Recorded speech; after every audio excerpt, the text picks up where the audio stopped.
Thank you all for coming back after a break, or at least most. I'm pleased to start off our next panel with a particularly distinguished set of experienced participants here. I think if we look at the topic at hand of the Internet of Things, we are probably right now in the stage where the deployment of Internet of Things competes numerically with a number of newspaper and magazine articles that spilled about those devices. And one of the difficulties that I think we have is more so than in many other areas, when people talk about the Internet of Things, they all have a somewhat sector-specific notion. For some people, it's finally home automation that we've been talking about for, 30 years or so, where it's the robo-butler type of thing.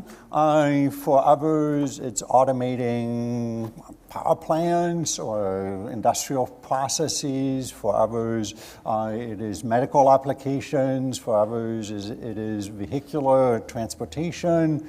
And each of those really, what makes it, I think, unique is that it introduces a merger of cultures between IT, networking, software, depending on how you would like to look at it, electrical engineering, computer science, as well as then the respective industry culture, whether that's healthcare or aerospace or industrial or home or appliances type of things and so on.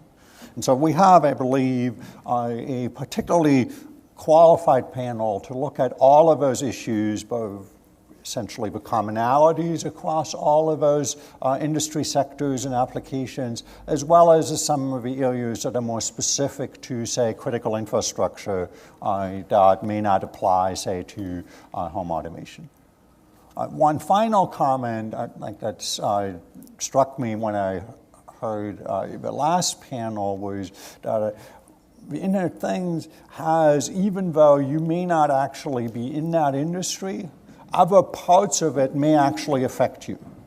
Some of you may have heard the story about the refrigerator that started sending out spam because they had an unpatched open source type of generic Unix platform running on it. And so even if you're not running home automation or whatever it happens to be, other devices that are in that space may suddenly start attacking you with a denial of service attack or become a bot of some other, in some other capacity. So with that, I'd like to just very briefly introduce our panel just by affiliation, and I'll ask each one to say a little bit about kind of which corner of the IoT space they have illuminated, so to say, in their work, and then say a few introductory remarks. So we'll start out with James Kaplan, who's a partner at McKinsey and Company, followed by Rima Qureshi, who's a senior vice president and chief strategy officer and head of merger and acquisition. That should keep you busy at Ericsson. And finally, Tobby Simon, who's founder and president of the Synergia Foundation, I got that wrong, and GCIG commissioner now. And we'll start in alphabetical order. I think you really hit one of the critical issues quite directly when you talked about this confluence of cultures between IT on the one hand and networking or manufacturing on the other.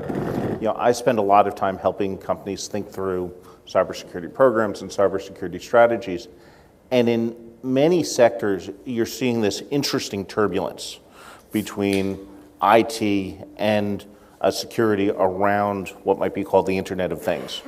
And so, for example, you see it in companies that are struggling with putting in place devices that look and feel like computers and have the security vulnerabilities of computers, but have not been managed like computers. And hospital networks are a terrific example of this.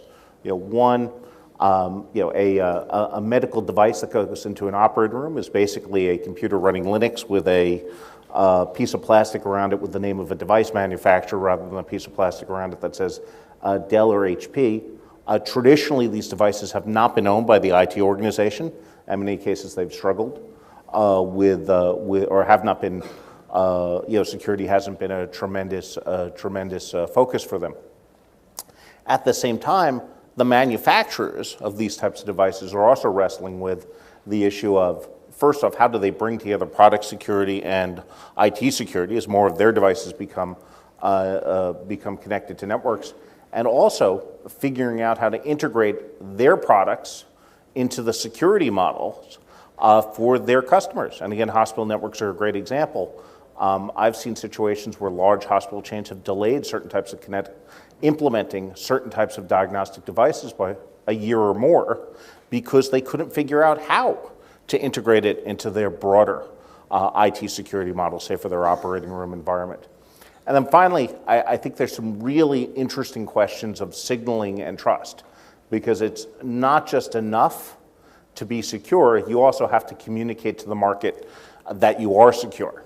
And I think in many places we're seeing turbulence around buying decisions where innovation is getting slowed down because people aren't sure which vendors they can trust and how much. So sorting through that, I think, will be especially important in coming years.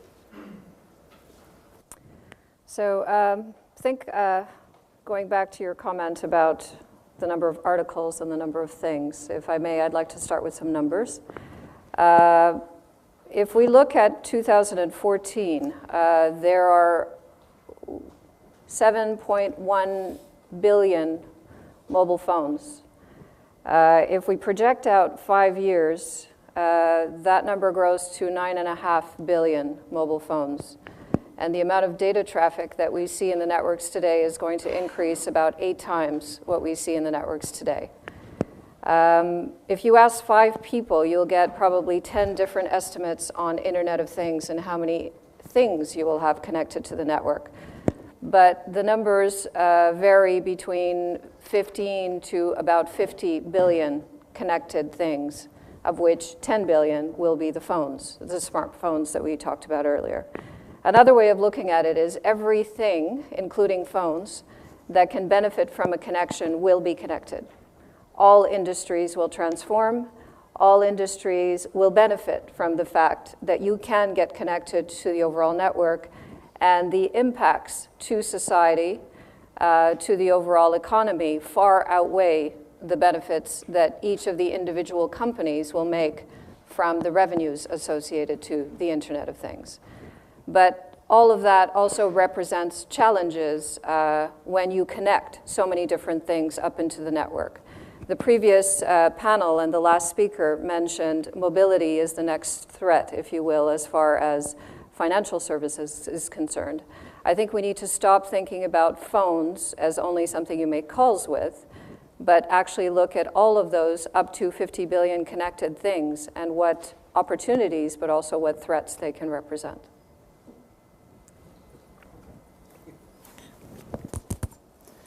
Good morning. I come with a little bit of an interdisciplinary background, so I would sort of try to explain it from that sort of a perspective, if that is okay. The first, the caveat, the general feeling that Internet of Things could become an Internet of fear. So that's the first thing that we are trying to, from a mindset perspective, trying to clear. The second is I would like to expand the construct of the threat of cybersecurity per se. Typically, it is looked as an ICT problem, or it is looked more like a computer problem. From what we have seen, cybersecurity is more issues that are related to things which come from the old school of warfare, which is you have your intelligence, your counterintelligence, your signal intelligence, your human intelligence, your social media, and a number of things put together, because you really don't need to get inside the computer to, I mean, in relative terms, to penetrate. Okay, so what are the challenges, especially with regard to the Internet of Things? So there are two. The biggest risk is the device themselves, as most of these devices have not been built with cybersecurity in mind. And the second is the pressure on companies to get products quickly to the market. So in most instances, you have product companies pushing the product into the market and hoping that as they are shipped, they can do the correction. So this is a big challenge. And then the second big challenge is on the platform. So most of the devices that are connected to the IoT are built on open source libraries and components, which are extremely vulnerable to cyber threats. Now, the challenge is always, as the person from Google mentioned yesterday, is to write secure codes. Now, from a market perspective, you see that a number of these products have to be sold at extremely cheap prices. So, the adage that your chain is strongest as much as it is from the weakest link perspective. So if there is a weak link in your chain, then your entire supply chain becomes vulnerable.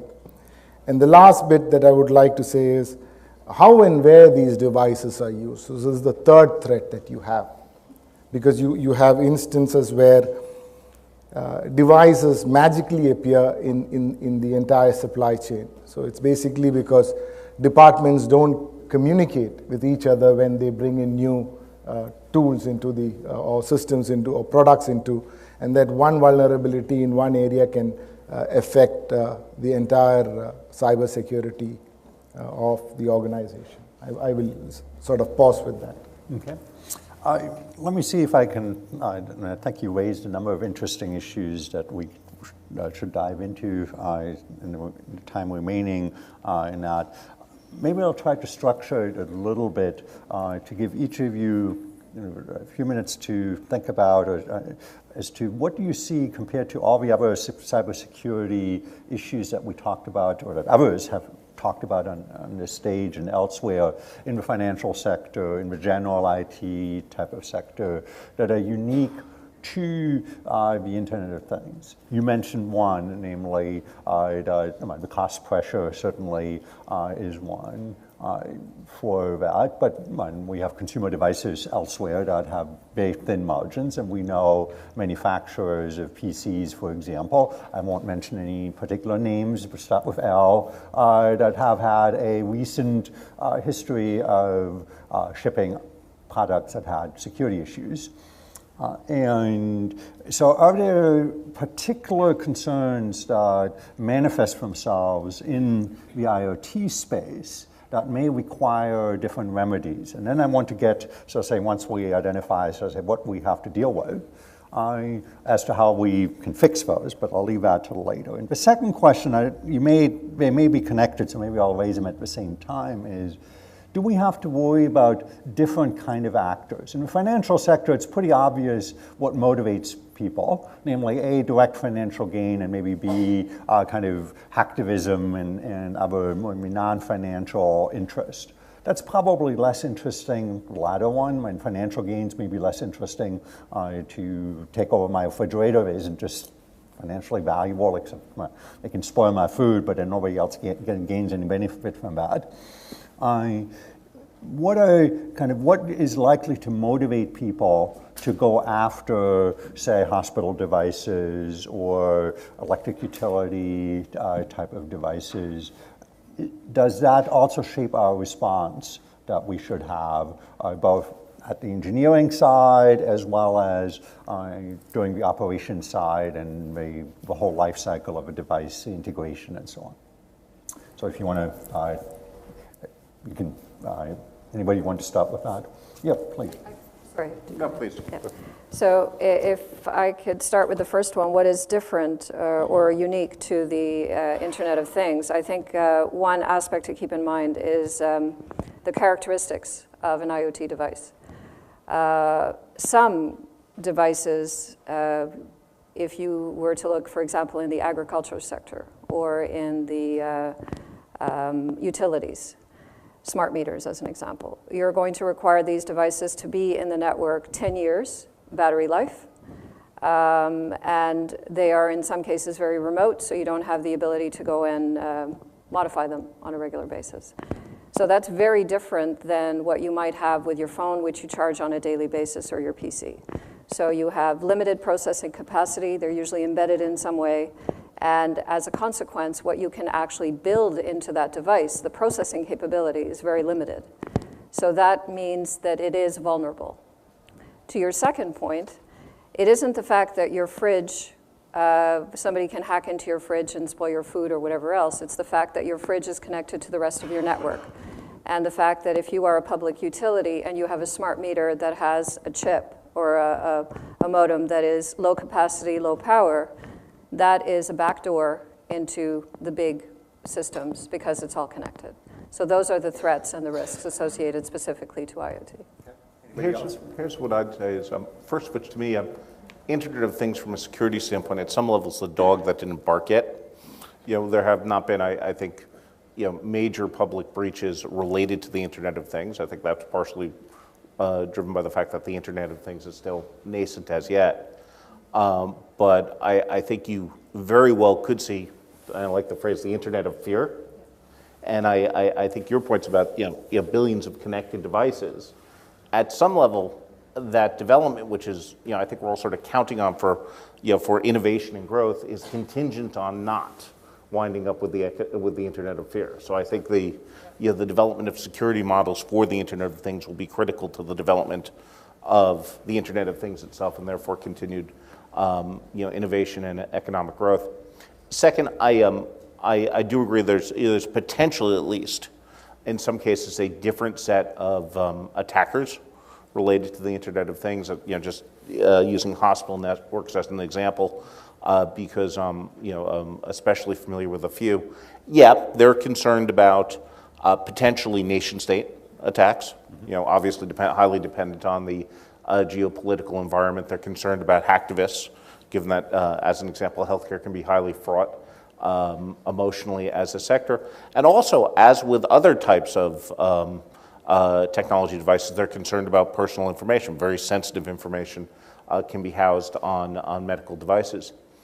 In terms of what needs to be done, obviously I think that it'll be important to converge IT security models and product security models, but one thing I would emphasize especially is the quality of the software development, both for the device and for all the applications that surround it, and both are important because the vulnerabilities will often be at the seams between the two.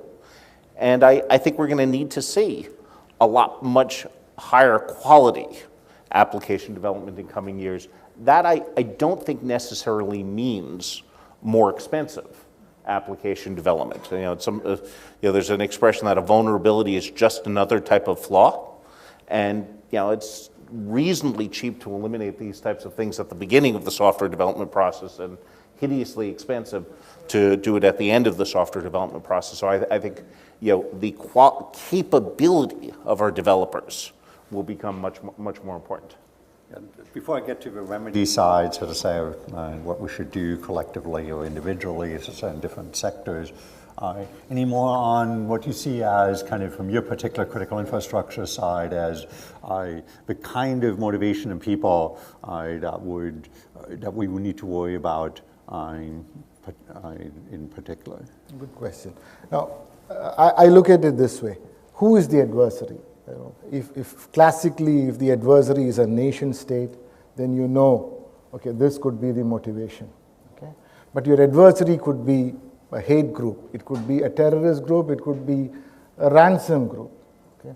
And this whole threat has become so asymmetric that all you need is 3 or 4 people. And what could be their objective? It could be just to create fear. And if you ask what is the benefit they derive out of it, and most terrorist organizations, the whole objective is just to create fear. I mean, terrorists, splinter groups, whatever you call it. So I think it will be very interesting to look deeper into what is the motivation, but that would be something we would find it very difficult to answer with growing all the complexity. For example, we had an instance in Bangalore in India where a young boy, 22-year-old engineer, was arrested for tweeting for the ISIS. Now, he has nothing to do with ISIS. He has never visited Iraq, Iran, anywhere. But he just picked this up on the net. Now look at it playing out further. When he was arrested, and this news was released out by the Secret Service in London, he was arrested, the ISIS issued threats to the police in Bangalore, saying that if you don't release him, we will come after you. And the Peshmergas, the Kurds, were celebrating. Now, nothing to do with each other. So if you look at the sort of asymmetry in the thought, so this is the first thing. Second, if cyber was only technology and writing codes and the security parameter, then we can give.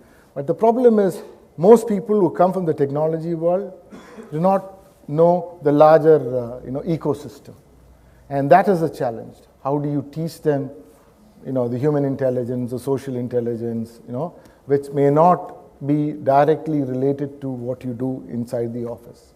Mind if I take issue with something you said, because I think there's something interesting here. I could not agree with you more strongly that cybersecurity is not purely a technical issue. Obviously, technical aspects of it are incredibly important, but it's not a technical issue. I would, however, suggest the metaphor of thinking of it in terms of conflict or warfare, which many companies do, I think, is at some level not entirely helpful. I actually would suggest instead you need to use a risk management metaphor, and I would make the case, anything you do with regard to technology implies risk. If you're launching a new mobile platform, that creates new types of risk. If you're launching a new product with new types of information, that creates risk. And I would suggest the issue is, okay, what risk are we incurring? Because we have to. If we're putting new things, if we're creating new new types of connected medical devices or new types of sensors in the supply chain, we are accepting risk. But how do we balance the risk and the return? And what's the best way to optimize that trade-off? And I would agree, because that is definitely what we look at when we have to develop and commit to characteristics and capabilities. I mean, there were discussions previously, are software companies willing to step up and make commitments? If you look at telecommunications networks, we have to guarantee 5 nines. And what that means is any one point of failure cannot be failing more than 5 minutes per year. Right. And that is liable with penalties if you don't meet that requirement. So that is something that you can determine what the cost is to be able to do that. And over many years of the industry, it's developed, it's 5 nines, but it's not 6 nines. No, because it's considered to be too expensive to go beyond a certain percentage, and that's what you build your system for. It's high, but it's not absolute. Yeah. So let me just see if we can. I want to just say, move. What should we do collectively? And I want to see if we can separate, based on what you said earlier, 3 types of somewhat separable problem areas, namely one where IoT, as much as anything else, and certainly mobile devices, given kind of a relatively small number of operating systems, also fall into that category, is they rely on a large, partially open source, partially commercial software infrastructure that's built by people you don't know as a vendor. You've never met, they may not even be knowable in some sense because they've built over 30 years of software development. And then we have kind of industry-specific functionality that you build, whether it's a medical device, whether it's energy, a smart meter, very different, specific, but often, I think, as you alluded to, built by people who are great power engineers, but probably took a Fortran programming course, if you're lucky, 20 years ago, or 30 years ago, I suppose, in that case. And then thirdly is the integration into larger system, where the system itself may be reasonably safe, but you suddenly assumed that you were operating in an environment that didn't have certain threats, and suddenly, because of other devices that you introduced, what you thought was safely inside a perimeter no longer is. And I'll give you an example just simply because it's an area that I'm familiar with, is initially in the voice over IP world, people thought, oh, PBX and phones, they're inside the corporate network. And so we can use unsecured file transfer protocol, what's known as trivial file transfer protocol, to transfer credentials and software updates and all of that. And then suddenly they discovered that people would install these devices at home as an extension for their home office when they were telecommuting. And all of the assumptions that were reasonable when the product was shipped, or at least not completely ludicrous, suddenly turned out to be just completely wrong and with predictable consequences. And so I wonder, does that help? How can we, if that separation into concerns is a right way to think about it, how can we address each one of those, kind of foundational infrastructure, the industry-specific one, and the integration risks, if you like, the process integration risks? And feel free to just tackle one or any one of those topics, if you like.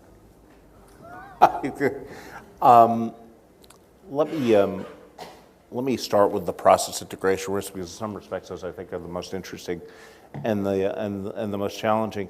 And I expect it's both an organizational and a commercial issue for the providers. And I think the era of having product security teams which are siloed from network cybersecurity teams or enterprise IT cybersecurity, it's just, that has to come to an end. Right? There's, I think, too many things that get lost when you're not looking, for example, as a service as an end-to-end system, right?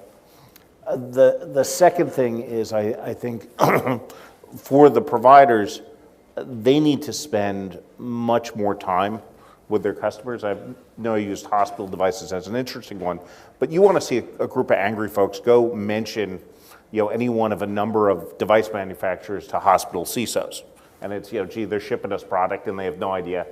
The perspective is, inherently the box may not be secure, but they're shipping us product and they've never given 5 minutes of thought to how we would integrate it into our environments.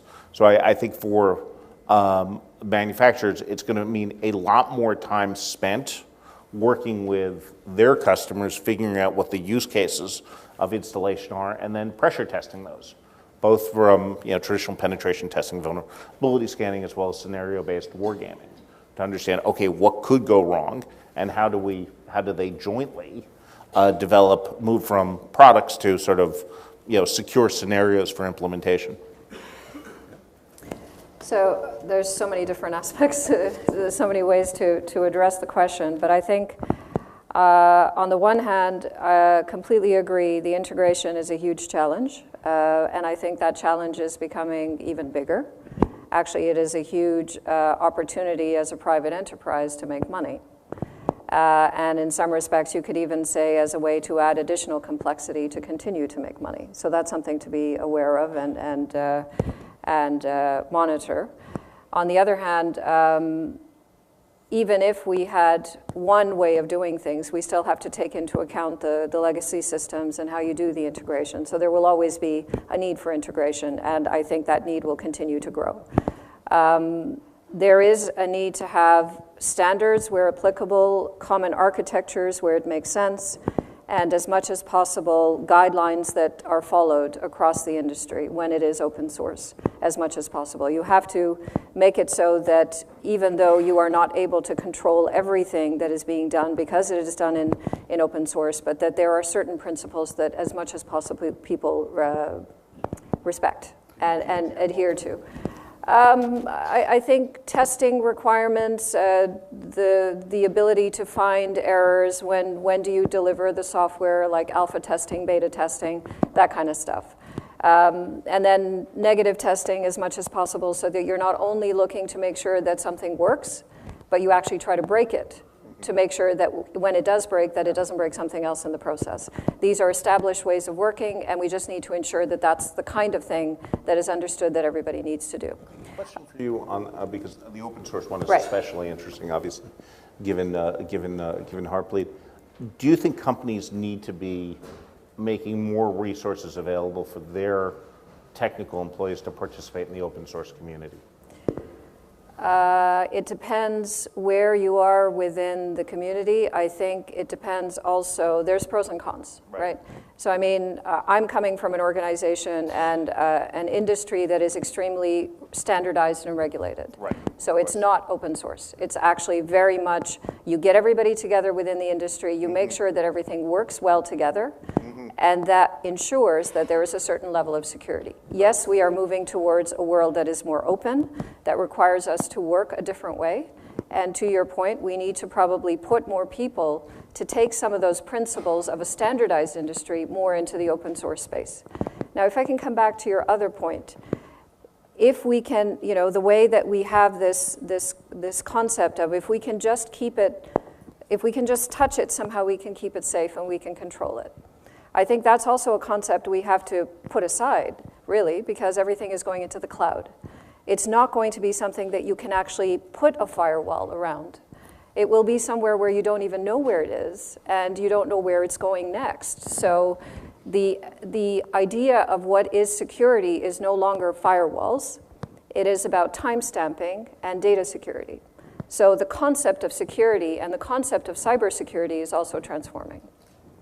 And that also needs to be taken into account in terms of the standards of how you develop products. So in the critical infrastructure area, do you see that there are principles that either exist and they just haven't been followed because people thought of them as safety principles that deal with electric arcing as opposed to, gas leaks, as opposed to kind of the equivalent versions on the software side? Or are there things that either in terms of training or in terms of processes that we need to do?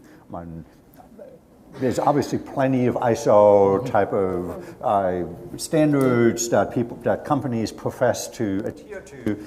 That doesn't seem to have made, in my biased opinion, all that much practical difference because it tends to be checkbox marking as opposed to actual cultural change. You both are coming, all three of you actually coming from industry, or at least are very familiar with industries that supposedly have a safety culture. Medical type of one certainly has one. You mentioned the telecom reliability culture and to some second degree safety culture.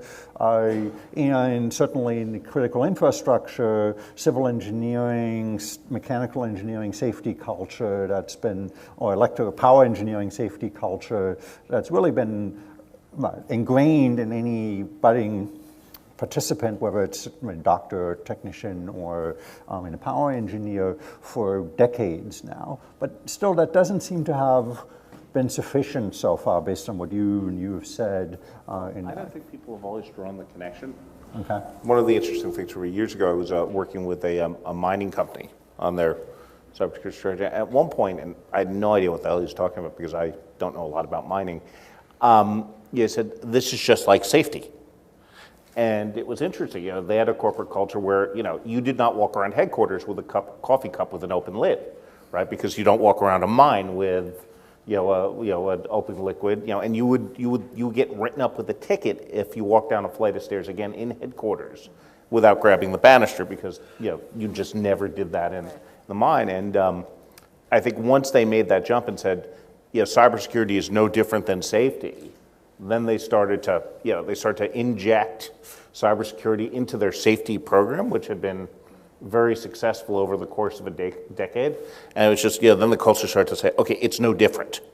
And I imagine there must be similar things that happen in electrical utilities given, the intensity of the safety culture in that type of sector. I might make just three. I totally agree with Professor that what you said, and just 3 points that I might quickly share. One, if there is a remedy, the first one is ensuring that there is an ecosystem where the supply chain there's some sort of a very strict rating. And this is something which the industry has to take it on themselves because there's no other way. You cannot try to bring in heavy regulations, it won't work. And it's like trying to solve a 21st century problem with a 19th century, sort of a writ. The second most important thing I think is about information sharing. And this is a huge problem that, even within companies, they don't talk to each other. With one department does, the other person doesn't know.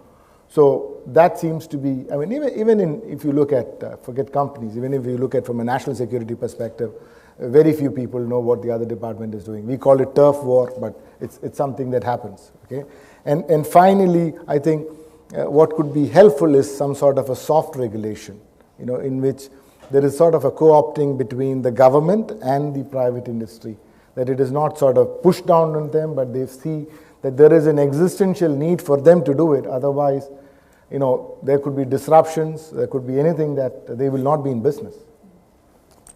So that actually naturally segues into kind of a question as to, on a larger scale, besides the internal one, is since the consequences, since you mentioned in all of the cases that you have, this is true in telecom, this is true certainly in medical, certainly true in infrastructure, go far beyond the company itself. In a sense, their risk is limited to going bankrupt. Our risk is, at best, our risk respectively as users of those is far larger, both financially, potentially, and personal safety in many cases. So if you were to look at models that work to ensure that the problem always is the race to the bottom problem, because you can't, as you mentioned early on, you can't see security in a sense that the box looks as shiny as the other one, maybe even shinier because it may actually have newer features that were thrown in at the last minute and have a new user interface or whatever. So what is the kind of more modern version? And I'll mention as one example to get the discussion started, something that I've always been somewhat surprised by. I mean, as some of you know, I work part-time at a federal regulator that doesn't deal with safety as such, but we deal with cybersecurity. And so we have companies coming into the process as, no, don't regulate us, we'll all do it internally, and then bad things happen. But then on the other side, we have industry, which says, particularly since we had the financial services panel, I suspect most of you are familiar with PCI DSS, kind of a program which is essentially both a checkbox program and a ongoing testing program for anybody who accepts credit cards. So for a sideline business that I run, I'm subject to that, so I'm somewhat personally familiar with that. So it's an industry one, which is in many ways... Do you think it makes your business more secure? I'll say partially. The checkbox one doesn't. What I think does actually help, and this is something that is, and this is the ongoing piece, namely, and again, that's maybe something you can talk about as well, is there's often been one of, because it's probably closer to what we do in other engineering, is you design a secure product and then the security itself doesn't change much. The bridge doesn't have to be updated. That came up during the previous panel as well. I mean, the PCI DSS model, because it does monthly or roughly monthly testing, make sure that you have a new version of underlying software, SSH, OpenSSL, Linux, whatever it happens to be.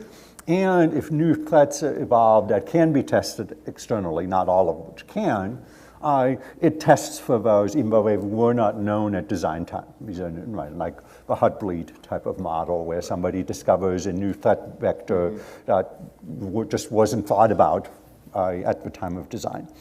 And so, and we've obviously had now the NIST framework, security framework, which is a more process-oriented operational framework in that. So I'm curious, in each of your respective niches or experiences, is what models work? Is it one of specifying, basically, we'll leave you alone, but kind of the, if you can't behave yourself, so to say, well, basically the threat of regulation steps in. But then you actually have to be willing to execute on that. Because sooner or later, somebody will misbehave, and you don't know ahead of time who's that going to be. I mean, you probably can guess, but you don't know that ahead of time with legal certainty. You can't just say, man, you look like a cheap guy. I'm going to regulate you, but because you got the expensive suit, I'm not going to regulate you. That doesn't work. So how do you make that work? And what level? Is it processes? You mentioned that a little bit in your telecom experience. Or is it a checklist type of thing? Or is it, what is the right model for either, and who should be specifying those in that? And I think that's a fairly broad discussion, so we can dive into different aspects of that. I don't know, if you want to start. Oh, yeah. So. Yeah, so actually we did, working with the World Economic Forum, we did some research about a year or so ago where we surveyed a large number of technology executives on a range of security-related issues, including what they thought about regulation. And the distinction in results across sectors was, I think, very interesting. So in financial services, the sort of modal result was that CIOs and CISOs were saying that the regulation is actively harmful, that it was mandating practices that in some cases were somewhat outdated, and that it was chewing up tremendous amounts of time that could be devoted to other things. And you heard people say things like they were, you'd heard we got quotes like, there's what we need to do to be secure, there's what we need to do to be compliant, and those two things have nothing to do with each other. We have to do both. You heard heard folks say things like, between all the different regulators in the U.S. and all the different jurisdictions abroad, that they had 97 different audit events that touched on security in some way, shape, or form. That's at one institution. It was very different in other sectors, and in particular in healthcare and in insurance. The sort of modal result was, regulation is inherently suboptimal, but still helpful, because our sector has not focused on this in the way that it should. So at least it gets senior management to devote the required time and attention. Now, when we asked what type of regulation would make the most sense, almost everyone said, it should not be specific technical practices that changes too quickly. It should be somewhat principle/result based. So obviously, that's harder to implement and harder to describe. So. And you'll each chime in on that, but I'd like to think about, that comes up a lot. I mean, regulators can never be quick enough to do that. But is there a way to do that in a two-step? In many industries, as far as I understand, it's essentially regulation by reference. Namely, that the regulator itself doesn't specify, you shall change your password to take a silly rule that I would put into it doesn't actually make a safer model, don't write down your password type thing, rules, to a specific one, as opposed to referring to industry standards that can evolve relatively quickly. In some industries, regulators will get quite that specific. Right. And so is that a right model in a sense, regulation by reference, in a sense that you say, we don't tell you as a national or international segment regulator, you shall follow these particular practices or particular checkoff items, but you should follow whatever the current industry best practices are, as opposed to simply be safe in that, and we'll know it when we see it, but by that time it might be kind of late to do that. So what would be the models? And you can go back, or you can start with that. Yeah, so maybe go back, if I may, to the initial question. The industry, IT industry, as well as the telecom industry that I'm working in, I would say it's a combination of all of the above. So it's a combination of regulation, industry standardization, internal architecture models and processes that are put in place that everybody are required to follow, to basically open source where it's free for all. So all of that exists within the ICT industry, if you will.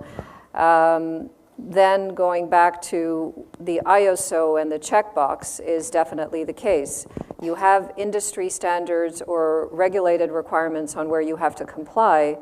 It's processes. It doesn't address security. What it does is it allows you to say, yes, you have this document, it's in the right version, it's been signed by the right person, and it's been stored in the right place. It doesn't say anything about whether there's any valuable information in the document. So that's an issue. That is definitely the basic, absolute minimum that everybody needs to comply to, in my opinion. Beyond that, you have what the industry tries to do to regulate itself, and the challenge we have within the convergence of the industries. is that you've got one industry that's coming from a regulated, standardized way of working, and one which is a startup can make billions of dollars even if they don't make any revenues if they have a good idea. And those things are colliding. That's creating challenges. And that's creating discrepancies in which is the best way to work. So we have to work through those things. Just as a note, I've heard for many businesses that are in the traditional, more regulated, more cautious model who are competing with businesses in the startup feel they're at a disadvantage, that this is part of the reason that it's hard for them to innovate as quickly. You could say that in a lot of cases is excuses, but let's take the Internet of Things as an example, okay? So coming from the regulated to the completely unregulated approach. So in the regulated approach, which is the traditional telecom approach, where you've got chipsets, you've got patents, you've got standards from an industry perspective, a chipset for an Internet of Things today in a device would cost you around $20. Okay, so that limits the amount of devices that that chip is going to go into. Of course, that cost is coming down, and that cost will go down to about $5 next year, by the end of next year. On the other end of the spectrum, you have chipsets that are selling for less than 50 cents. Those are getting into a lot more devices. Those do not have the same level of security, but they are going to coexist. And it's, again, the issue of the weakest link. What kind of suggestion, specifically, where do you see the difference in security in the software level or the standards one? Because if you look at the industry, just to say that, if you look at the cellular industry, they don't have a completely unblemished record, GSM being a pretty good example of having pretty lousy security in many ways, SS7 having no security, just to take two examples, because they assumed that they were only companies of your size, your company size, would be playing in that space and would be too difficult to build your own SS7 node, your own GSM base station, whatever. In that. So where do you see the 50 cents and the $25 one? Both have things to improve, absolutely. Absolutely. I mean, I'm not saying that the $20 solution is the one that is working and there are no issues whatsoever to the previous panel. We are absolutely having to do more, but the fact is that if you've got these two ways that are coexisting, two ways of doing things that are coexisting, how do you regulate that industry? How do you create standards and architecture that everyone will be able to adhere to and comply to? That becomes a challenge. And then the requirements on each aspects of these technologies is very different as well. Going back to what I said previously, if you're trying to create a device that's going to live out in the network for 10, 20 years, it's not going to require a new battery, and it's not going to require you to go and touch it after you've installed it. There's only so much processing power that's available to actually put any type of security into it. Maybe it's not under threat, and maybe we don't have to worry about it. But I mean, if I just think about all of the industries, going from agriculture to utilities, the ones that are going to grow the most in the next 5 years, agriculture, maybe not a concern. If you put something out in the field to make sure there's enough irrigation, chances are that's not going to be a security threat. Automotive, that's going to grow quite significantly. Intelligent buildings are going to grow quite significantly. Utilities and consumer electronics. So if you look at those specific industries, we need to start evaluating where is their biggest threat, and then ensure that in those specific industries that there are maybe some basic requirements that everybody has to adhere to. That's where the growth is going to come from. Intelligent buildings, in my view, is a potential area to be concerned about, because if you can, in some cases that we have talked about earlier today, go in through an HVAC system and bring down a whole network, you got to be careful what kind of intelligent buildings you're creating. Utilities as well, you can bring down a whole power grid. So maybe there's a certain level of security that's required in that industry that maybe you don't need in the agriculture side. I think it may have to go that way than to say 50 billion connected devices, everybody needs to comply to this standard. Do you want to add anything to that? Just a quick one. As James had said, that if the narrative of cybersecurity is more risk mitigation, then the challenge is, if you look at risk, people believe, why try to fix something that isn't broken? Okay? So unless it's broken, so you have the real threat, nobody wants to spend the money. I mean, we have faced it several times when you talk about threat mitigation. There was an instance, and the second one, the instance in the US about Bradley. A diabetic patient some time back was using a wireless insulin pump, and he went and complained to the device manufacturer and the regulatory authorities that he feels that his wireless insulin pump could be tampered. So as a consequence, the FDA started working on a regulation. Okay, so I feel that you cannot just allow, good practices to come in, because companies do not know what's around the corner, because they are focused on the product. They want the best product, the best packaging, the best market. But the threat is something that is not under the ambit, understanding the threat. And even if companies understand the threat, you have risk managers who might say that, let's postpone it for another quarter. So I wanted to pick up, since you've mentioned it a few times along the way, and it's a particular concern of mine as well, about the life cycle issue. What should be, and your example highlighted that as well, is what should be the obligation of a company, not just when they ship the product, and of any other industry player, when they ship the product, but 10 years out? And what do we do in cases, for example, where that company is no longer around or has long moved on to, Cisco and Ericsson and other companies have done lots of things, smartphones in some cases, just to pick on that example. Cisco was in consumer products at some point. They're no longer doing either one of those. And what should happen? Should these devices automatically kind of self-destruct when they can't phone home anymore and find when basically their parents are gone, so to say? Or who's responsible for those type of long 10, 20-year life cycles of devices? To me, the challenge would be to sort of trace them back. Once it's gone into the market after 1 year, 2 year, nobody knows where it is. It is just gone. So I think logistically it will be very difficult to sort of kill it unless you program it in such a way that after 5 years or 6 years it self-destructs.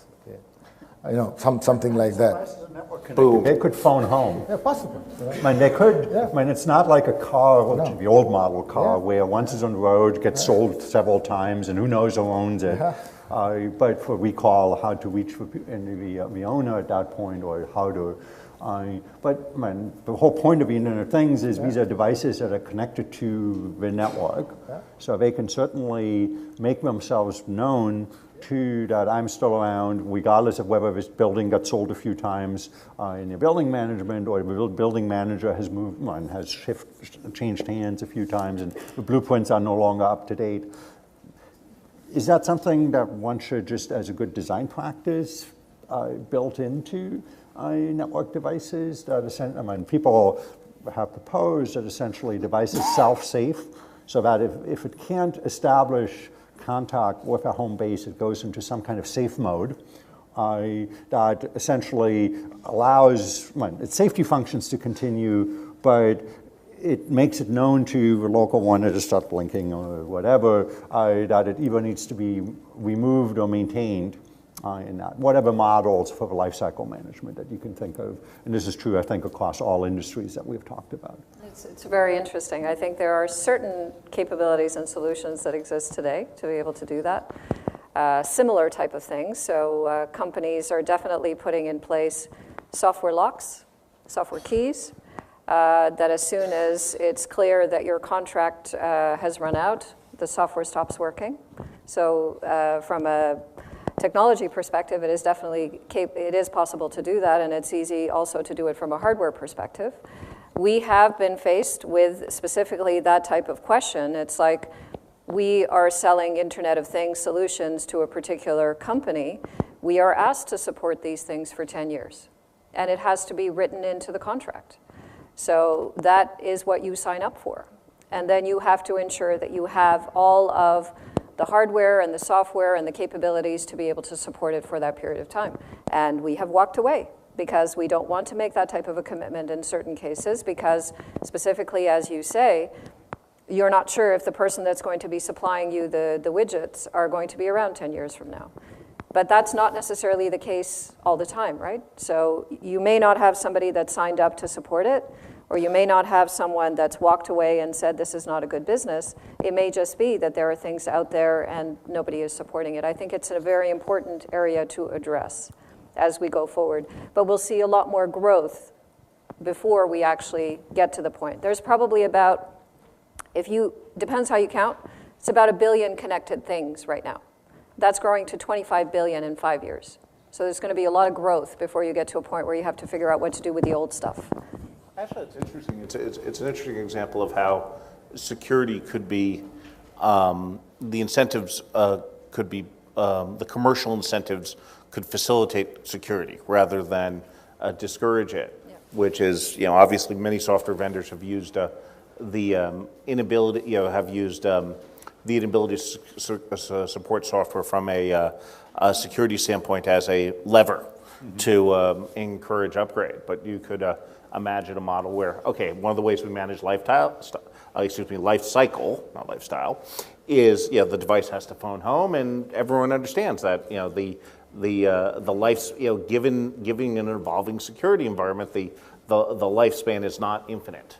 That we need to after some point you have to replace the darn thing so that it can be replaced with something that continues to be securable. But I think it also brings up the question of whose responsibility and liability is it? If you have sold it, how much responsibility and liability do you have? At some point, you have to be able to step away from it. I mean, we've had similar type of discussions when we've talked about electronic waste and legislation on electronic waste in Europe, for example. If you've sold it to someone else, how much liability do you have going forward to find out where that stuff is and dispose of it? It's the same concept here.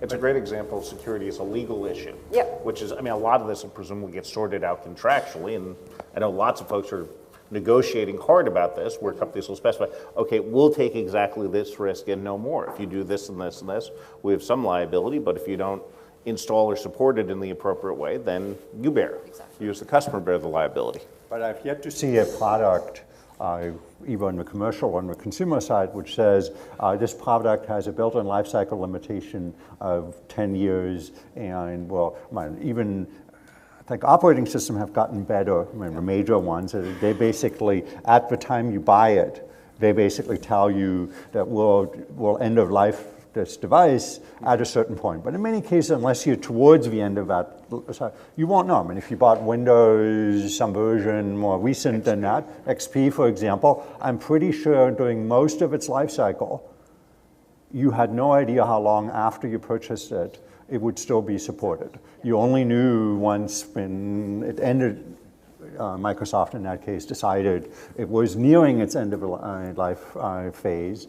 But should there be a disclosure requirement if I buy a home smoke alarm, just to take a life-critical device, that says, you don't just have to change the battery during daylight savings time, switch over, but 10 years from now, in a commercial building, say, you have to expect that you should replace that, and when you factor in the cost of purchasing device, you should, is that the model? What is the model for that?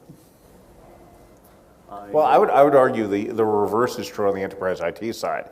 It's not that the vendors have been, vague about when they retire things. I would say, okay, gee, it's going end of life X date, and then, invariably there's a few years extension as a result of begging and pleading and what have you. Oh my God, we can't possibly get off XP by this date. You have to extend support by a couple of years, right? But it is an important area to consider. But I like the idea of the self-destruct. That generates future sales. I think that's a good idea. But it creates, I think, rather than regulation, because I can't even imagine what an intelligent regulatory model would look like. To me, it's more on, can we create positively reinforcing commercial mechanisms to encourage security. It feels like that's going to be a lot more effective in a much more efficient way. So what would be the challenge on that? Because that's what everybody says, but when I ask about specifics, it's usually... Well, I mean, this is a great example. I think you're going to, I think you're already seeing it in, RFP processes. For example, in banking, I know not only of technology deals, but even financial transactions that are held up because counterparties are saying, gee, I don't understand where how you're managing the data end to end and which vendors you're transmitting this data to. And that is, quite clearly encouraging, financial institutions and other types of companies to think in a much more intentional way about how they're transmitting data. I think I think the sort of the shoe that hasn't dropped is the consumer markets, because you're starting to see it in business-to-business markets. I don't think you've seen much yet in the way of consumer behavior driving more secure products or more secure services. I wanted to, looking at time available, I want to make sure we have a few minutes left for questions from the audience. I think we've touched a number of topics that I'm sure people in the audience have questions or short opinions about. So I see a hand there and a hand back there, if the green shirt. Thank you for your comments. I have two questions related to consumer privacy. And I'm sorry, if you could just briefly state who you are, just... I'm Camille Gray. So two questions relating to consumer privacy. First, what do you think about data breach notification laws? Congress has been debating different bills. Do you think those help security? Secondly, regarding devices, consumer devices, and connected cars and such, do you think that self-help should be employed? It seems like these devices don't turn off and they're always collecting data. What role do you think self-help should be? Thank you. Of all the regulations you might consider, to me, disclosure ones or notification ones, are easier to describe. And then second, and by the way, this is a personal opinion, not an opinion of McKinsey and Company, obviously, it sort of reinforces the commercial pressures on cybersecurity. So if we know when stuff happens, then that increases the likelihood that customers of various types will be asking the tough questions. Is back there. Hi, Carolina Rossini from Public Knowledge. You mentioned what we all know as the Internet of Things, right? And one of my increasing concerns with the Internet of the Things is that actually things are, in terms of statistics, many more than people, right? And that means that from a theory of network of communications, which is how we see the Internet nowadays, we might change for a view of a network of control, right? Because you need to take care of all these things, right? So how you balance all the values that come with the Internet of communication in a network of control? How do we preserve freedom of expression? How do we preserve privacy? One of the things that gave me like goosebumps, right? In the plane the other day was the documentary on the new Barbie doll connected to the cloud, right? So how do you balance, when you have young kids, right? You have to be concerned with those. How do you balance the values from these two very different networks that are the same at the end of the day? Thank you. Okay. I don't know if we haven't talked much about the privacy aspect, but it's obviously related in some sense to the cybersecurity side, more in terms of unintentional disclosure, but it also bleeds into the intentional disclosure or use of data to the consumer. And from a consumer perspective, it probably doesn't much matter as to whether the bad guy got the data or a company did things that you didn't expect, even though they're not nominally a bad guy. And not any thoughts on any of you that would matter? For example, for in the home, do we have to worry about that smart meter suddenly track my behavior indirectly in that, or in the mobile health devices, consumer devices? They know a lot about me as to where I am, what I'm doing in some sense, how active I am, just as one that insurance companies and a health insurance company might care about how fast I'm driving, that my car insurance company cares about, and maybe the whole advertising issues, or certainly in the health world, you mentioned those early on. Are those two connected, or should we treat those separately? Just a quick one. Yeah. I think the issue is it's a choice that we make. The day we decide to get into the net, we have accepted, we have actually signed that, our lives are going to be open. So any time that you get into the system, then talking to, we have to just say how much of privacy we want. The more private you want to be, the less disconnected you are to the grid. So is the only choice that the consumer has essentially disconnect or accept any privacy violation that they perceive? I'm not going to that extreme, but I'm just saying, no, I'm not going to. But all I'm saying is it's a choice that we have to make. Then it's like an individual choice, or is it also a societal choice? Both. I feel it's both. But at the end of it, you can't blame the society for something that happens in your house. So the buck would stop with me if I have to take a decision. I think the benefits outweigh the risks. There are risks. It's important to educate yourself of the risks. But imagine what life was like before the internet, and are we willing to go back to that? I think that's the other thing to keep in mind. There's so many benefits, and so much of what we get today in terms of just the way we live is coming from the internet. If we don't have it, I think that is a huge risk versus the threats that you have of using it. But it is extremely important to educate yourself. Going back to your example of the connected Barbie doll, I have two teenage daughters, and it's extremely important that I educate them on the risks of the internet. And very, very important for them to understand what they should do and what they shouldn't do. And I think that applies to all of us. We need to understand what the risks are at the same time as there are huge benefits.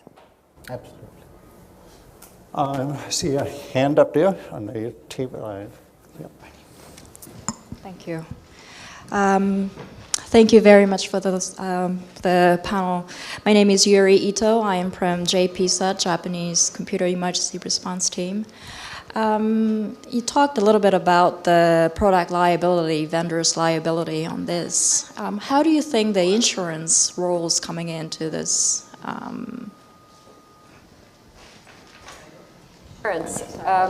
Well, product reliability requirements are in some respects regulated, so that is the responsibility of the industry that's providing those type of products to ensure that they're capable of delivering those products.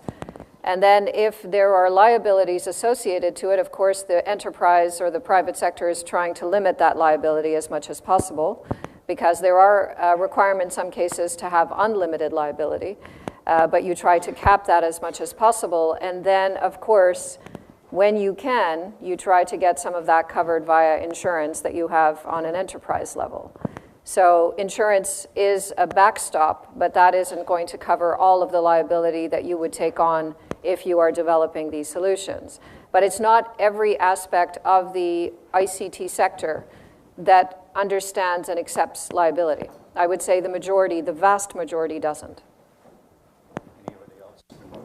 There was a little bit of talk in the previous panel that Steve Bellovan mentioned it, that insurance itself, in order to be insurable, this is not so much for the ICT development side, but more for entities that use products, that the products have to meet certain insurance given product requirements in the sense of fire safety being a classic, electrical safety, vehicular safety being examples of insurance rating that determines your car insurance rate for collision.